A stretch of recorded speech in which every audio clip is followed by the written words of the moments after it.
بيان إعلان حملة دعم النساء في الساحل السوري. شخوا ام دزانن بدرجه هي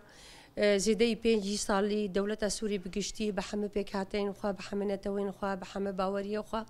دەبن سیستەمە باز دەبن سیستەمەکە ستامکاری دەبن سیستەمەکە پاشگوهکردنا نەتەوان گەلان پێکهاتین گۆرسەرێ ئەردنگاریە بهەورە دژین پاشگوهکردنا ئان سیستەمێن تنەکردن و قڕکردنێ لەسەر با گەلان دەهات مەشاندن ژخوا سووریژی وەکی هەموو باژارێن ئان دەوڵەتێن عەرەبە دبهارە ئان شورشا گەلاندا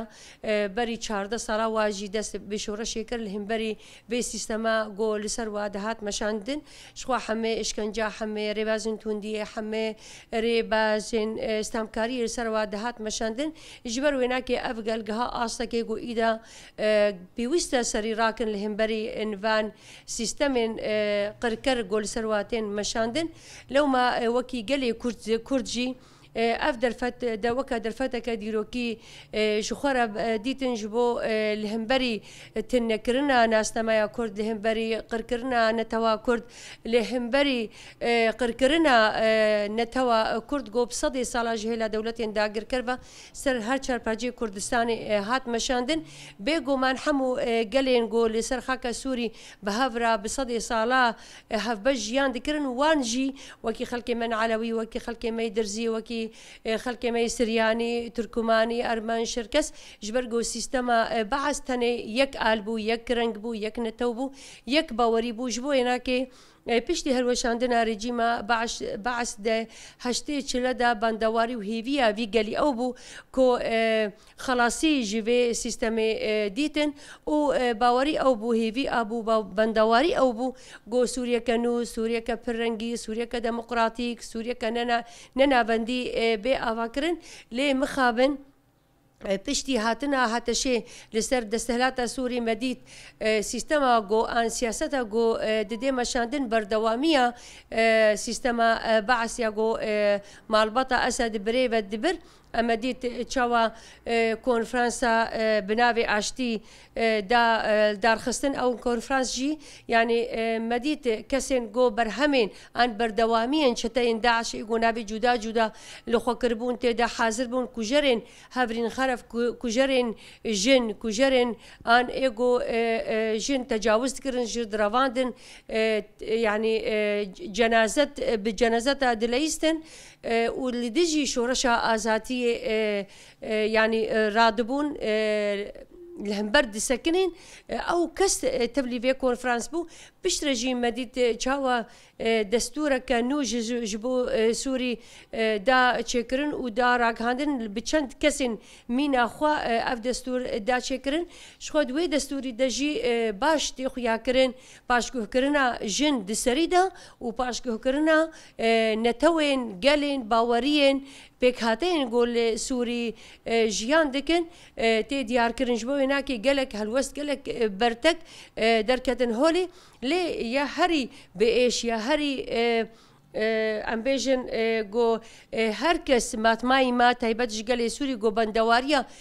rojên xweş bûn piştî helweşîna rejîma Baes kiryarên dûrî pîvanên mirovahiyê got ev rêveberiya heteşê pêk têne hem li Şamê hem li herêmên dîr û bi taybet li ber ava Sûrî li Ladiqî el Tartûs il Ceblê Albaniyas kesên got Alewîn cihên got Alewîn li wir dijîn em dibînin got ev demeke dirêja سیستەمەکە قڕکردن و تنەکردنê li ser wî gelî didê meşandin û bi taybet jin û zarokan armanc digire erê ew dibêjê êgon alîgirên sîstema Baes bûn lê belê newsaye ji ber got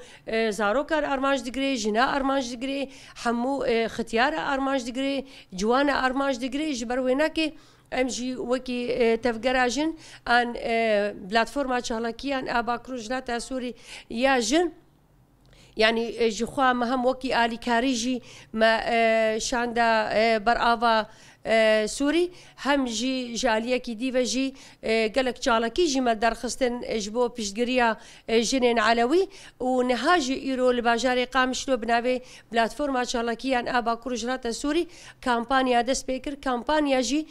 بیستو چاره مهی ایرو حتی بیستو نه مهی اف کامپانیا جبو پیشگیریا جنین علوی جبو آلی گریا وانا که جبو سكنك لقل فاجنان لهمبري بي سياستا جو لسروا بي مشاندن اف كامبانيا دست بيكرش خو اف كامبانيا جي ريزا چالكي انوي هبي اف چالكي جي بي اواي دارخستنا پانل دارخستنا مشن خوسر وكي هاشتاگ و چکرین وکی نامه نجبو سازین رخصتن مافو مروفا رخصتن ناف نتوی لقال ويجي آلی کاری و جارك دي کم کرن لقال ويجي و قالك چالكي جودا جودا و این درخصتن جبو پشگریا جنين علوي پشگریا في قالي علوي جو تسوج تقو نهي وينينا جو جعيني عشيرة عن يا أسد يعني جبو هناك ام وكي جن